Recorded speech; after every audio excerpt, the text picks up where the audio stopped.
Hi guys, and welcome back to Next Good Thing, a channel where I help you do stuff. This week, I'm going to teach you how to deal with stress when you're using social media.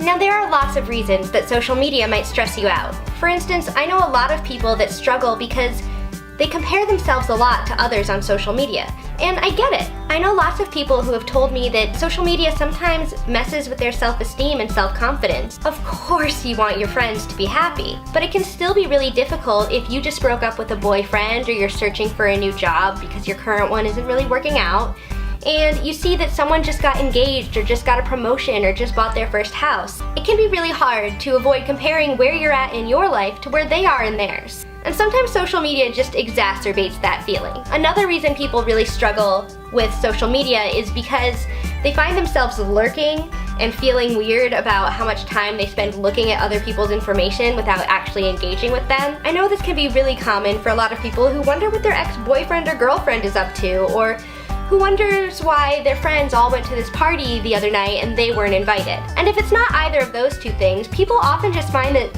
they spend way more time on social media every day than they mean to. Social media can be a huge time suck. Managing your relationship with social media is a great way to manage the stress that often comes along with its use. So how do we avoid these stresses? Well, that's what I'm here for. Let's go through the steps. Your first step towards managing your relationship with social media is to limit how much time you spend on it. Decide how much total time you want to spend on social media every day. And that can be whatever makes sense for you.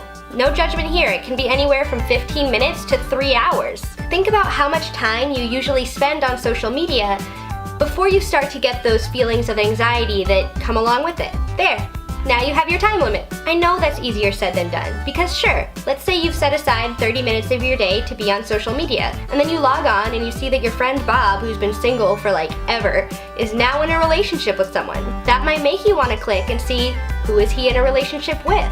Oh, how is this person's life going? And so on and so forth until you start feeling those anxious feelings.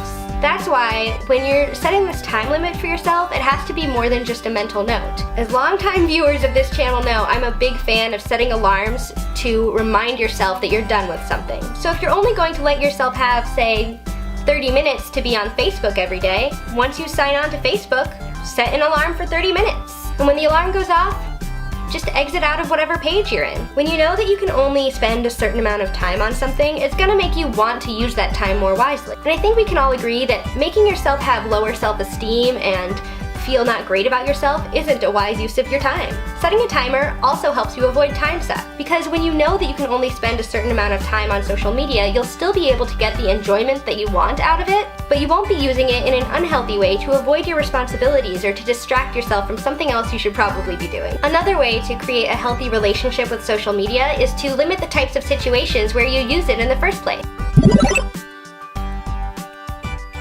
For instance, if you like to browse Twitter or Facebook or Instagram with your morning coffee, go for it. It's also great to flick through a newsfeed when you're stuck in a waiting room or you're in a very long checkout line at the store. Or if you're a regular user, check it on your lunch break or when you finished your work for the day or before you brush your teeth at bedtime. It's always good to remember that you're in charge of your relationship with social media. I do recommend not being on social media while you're in bed or while you're preparing to go to sleep, because that can keep you up. More on that in some of my insomnia-related videos.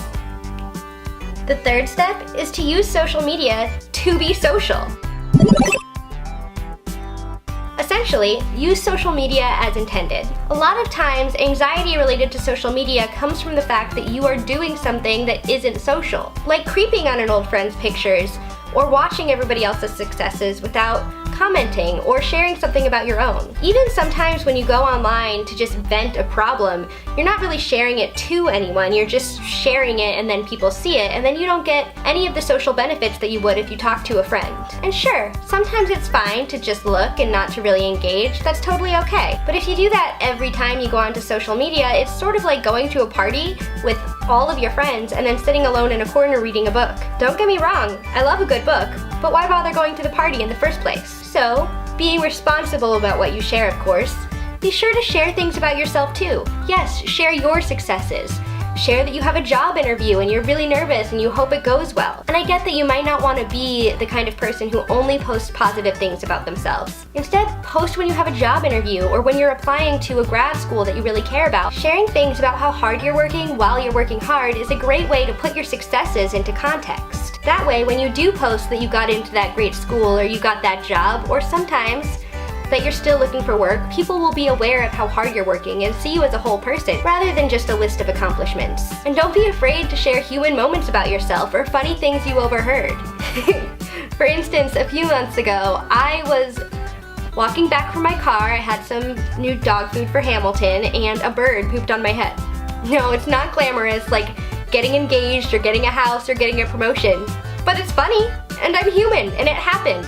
So I shared it on social media, and people laughed, and it was great. There's a way to put yourself out there and share your successes without feeling like you're portraying a fictional version of yourself. Instead of lurking on an old friend's pictures, write to that friend and say, "How are you doing? I see you just got engaged. Congratulations. It's been a long time since we talked. What's new?" Using social media to start a real interpersonal communication between yourself and someone else is really what it's there for. Social media is just meant to be a catalyst so that you can become closer with people in your lives. So use your relationships with people on social media to foster better relationships with those same people outside of social media. Finally, the bonus round. This week's bonus round is to ask yourself, do I need it? These days, a lot of people need some kind of social media presence for their professional lives. And that's fine. Go for it. But if using social media in any other way than you have to stresses you out or doesn't bring you joy, you don't have to use it. I have plenty of friends who deleted their Facebook or who never had it in the first place. It's also okay if you only want to use social media to keep in touch with a few people. Say you have some friends who moved to Australia or Vietnam, and you sort of only want to use social media to keep in touch with them and follow their daily adventures on Twitter or their blogs or Facebook. That's okay. You only have to use it for that. Use it in a way that makes you happy. And the parts that don't make you happy don't have to be a part of your life. I hope that helps you. Please leave a note in the comments below about what kinds of things you want help doing. Please like, subscribe, and share with your friends. I release new videos every Wednesday. And as always, I believe in you.